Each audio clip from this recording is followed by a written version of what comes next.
अस्सलाम वालेकुम and welcome to accounting academy. आज हम चैप्टर नंबर 2 करेंगे, classification of accounts and accounting equation. इसमें हम ट्रांजैक्शन के बारे में बात करेंगे, अकाउंट्स के बारे में बात करेंगे, different nature of accounts along with debit and credit rules, जिससे आपको हेल्प आउट होगी अकाउंट्स को समझने में। तो इस वीडियो को ज़रूर देखिएगा और आपके जो भी कॉन्सेप्ट्स होंगे इस वीडियो में ज़रूर क्लियर हो जाएंगे।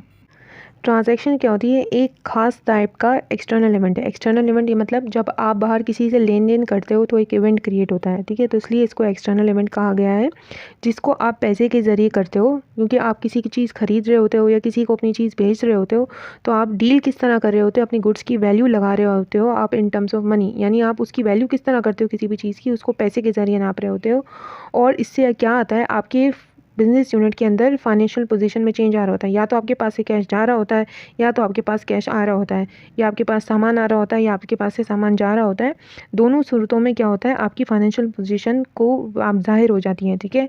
ट्रांजैक्शन में क्या शामिल होता है कि आप किसी चीज़ एक बिज़नेस यूनिट से या तो ख़रीद रहे होते हो, या आप दो बिज़नेस इंस्टीट्यूट या उससे ज़्यादा से भी सामान खरीद रहे होते हो, उससे डील कर रहे होते हो, ट्रांसफ़र कर रहे होते हो, उसको कैश दे रहे होते हो और उससे सामान खरीद रहे होते हो।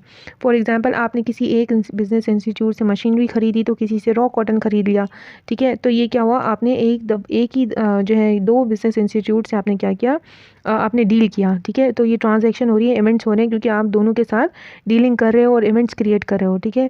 ट्रांजैक्शन में क्या होता है कि आप हर पार्टी कुछ ना कुछ रिसीव करती है तो कुछ ना कुछ सेक्रीफाइस करती है। फॉर एग्जांपल, अगर आपने कोई चीज़ बेची है, आपने सोल्ड की है, तो आपके पास से सामान जाएगा, आपने सेक्रीफाइस क्या किया सामान को, और आपके पास आया कि आपने गेन क्या किया, कैश गेन किया। अगर वो सामने वाला बंदा है तो वो क्या करेगा, परचेजिंग कर रहा है, तो उसके पास सामान आ रहा है और उसके पास से क्या चीज़ जा रही है, कैश जा रहा है, ठीक है। अब हम पढ़ेंगे क्लासिफिकेशन ऑफ ट्रांजैक्शन, जिसमें है cash transaction, credit transaction, external transaction और इंटरनल ट्रांजैक्शन।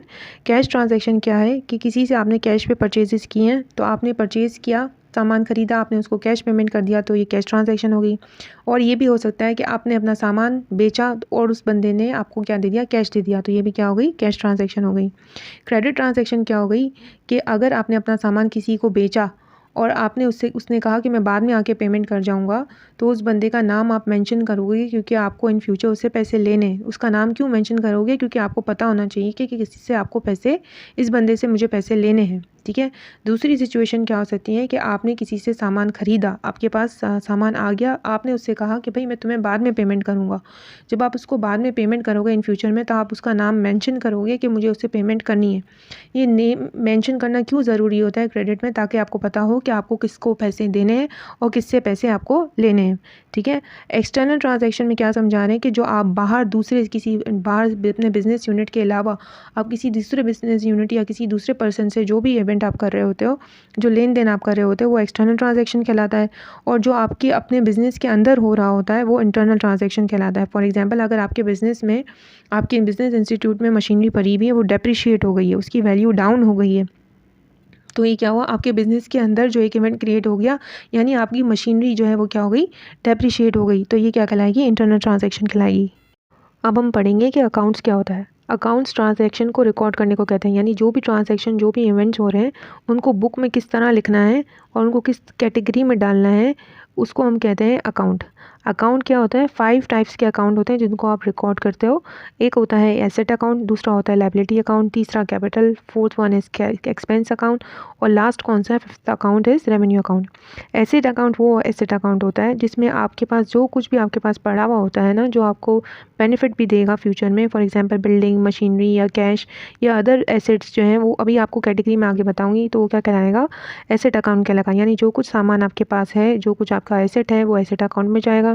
लायबिलिटी अकाउंट में यानी आपको किसको पेमेंट करनी है और कितनी पेमेंट करनी है और कहाँ पेमेंट करनी है, किस इंस्टीट्यूट को पेमेंट करनी है, तो वो लायबिलिटी अकाउंट कहलाएगा। कैपिटल अकाउंट क्या होता है कि आपने कितनी इन्वेस्टमेंट की है अपने बिजनेस के अंदर, वो भी रिकॉर्ड किया जाता है कि आपने इतनी इन्वेस्टमेंट की है। एक्सपेंस अकाउंट ये कि आपको कहाँ कहाँ कितने कितने खर्चे हुए, किस किस्म के मुख्तलिफ़ किस्म के एक्सपेंसेस हुए, वो एक एक्सपेंस अकाउंट में चला जाता है। रेवेन्यू अकाउंट ये होता है कि आपको कहाँ से और कौन से बिजनेस इंस्टीट्यूट से, यानी रेंट इनकम आई है, कमीशन इनकम आई है, इंटरेस्ट ये सब रेवेन्यू अकाउंट में रिकॉर्ड होता है। एसेट क्या हो गया, आपके पास जो सामान है, जो आपकी अपनी प्रॉपर्टी है, वो एसेट अकाउंट है। लायबिलिटी जो आपको दूसरों को पेमेंट करनी है, वो आपकी लायबिलिटी अकाउंट है। कैपिटल अकाउंट उसको कहते हैं जो आपने इन्वेस्टमेंट की। एक्सपेंस अकाउंट वो जो जिसमें आपको एक्सपेंस हुआ, आपका खर्चा हो गया। रेवेन्यू अकाउंट वो जिसमें आपको इनकम आई। अब एसेट और लायबिलिटी अकाउंट ऐसा अकाउंट है जिसकी दो फर्दर कैटेगरीज होती हैं। यानी एसेट में क्या होता है, करंट एसेट होता है और फिक्स एसेट होता है। करंट एसेट वो एसेट होता है जो 1 साल से कम अरसे तक आपके पास रहे।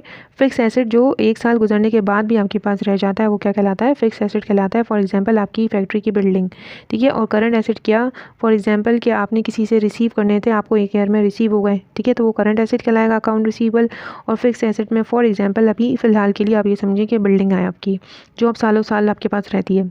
लायबिलिटीज़ में भी दो तरह की कैटेगरी होती है। एक करंट लायबिलिटी होती है और एक नॉन करंट या लॉन्ग टर्म लायबिलिटी आप इसको कह सकते हो। करंट लायबिलिटी वो लायबिलिटी होती है जिसको आप विद इन अ ईयर आप कंप्लीट कर लेते हो, यानी उसकी आप पेमेंट कर देते हो। और नॉन करंट और लॉन्ग टर्म लायबिलिटी किसको कहते हैं, जिसको 1 साल से ज़्यादा का अरसा गुजर जाए और आपने उसकी पेमेंट ना की हो। कैपिटल अकाउंट क्या होता है, जो ओनर जो है इन्वेस्टमेंट करता है उसको कैपिटल अकाउंट कहा जाता है। जो कुछ खर्चा आपको होता है वो एक्सपेंस अकाउंट कहा जाता है। और जो कुछ आपको इनकम होती है वो रेवेन्यू अकाउंट के कैटेगरी में फॉल करता है। अपनी नेक्स्ट वीडियो में हम इन 5 टाइप्स ऑफ अकाउंट के टाइटल्स के बारे में बात करेंगे। कौन कौन से टाइटल्स हैं जो कौन कौन से अकाउंट में जाएंगे। नेक्स्ट वीडियो में इंशाल्लाह ड्राइंग, कॉन्ट्रा अकाउंट्स, डेबिट और क्रेडिट रूल्स के बारे में और अकाउंटिंग इक्वेशन के बारे में हम कवर करने की कोशिश करेंगे। होप आपको अच्छे से समझ आया होगा। अगर आपको वीडियो अच्छी लगती है तो काइंडली लाइक करिए, शेयर करें और सब्सक्राइब करना मत भूलिएगा। और इस वीडियो को काइंडली पूरे सही तरीके से देखिएगा और इसके बाद आने वाली इससे आपके सारे कॉन्सेप्ट ज़रूर क्लियर हो जाएंगे इंशाल्लाह। ओके, अल्लाह हाफ़िज़।